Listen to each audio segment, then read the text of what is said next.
পাক্কা জিকিব একদম পাক্কা তেতিয়ালে মোৰ লগত কব ভাৰত মাতা কি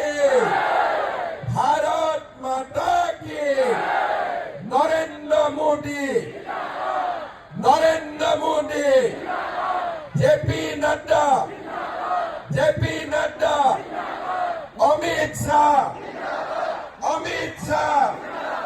দিলীপ শইকীয়া চিৰাং জিলাৰ কাৰ্যকৰ্তা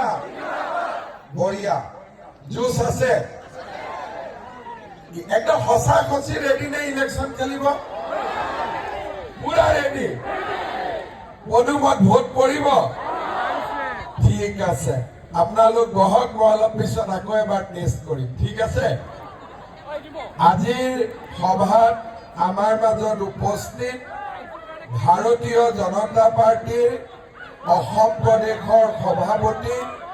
শ্ৰী দিলীপ শইকীয়া ডাঙৰীয়া আমাৰ যিসকল আগত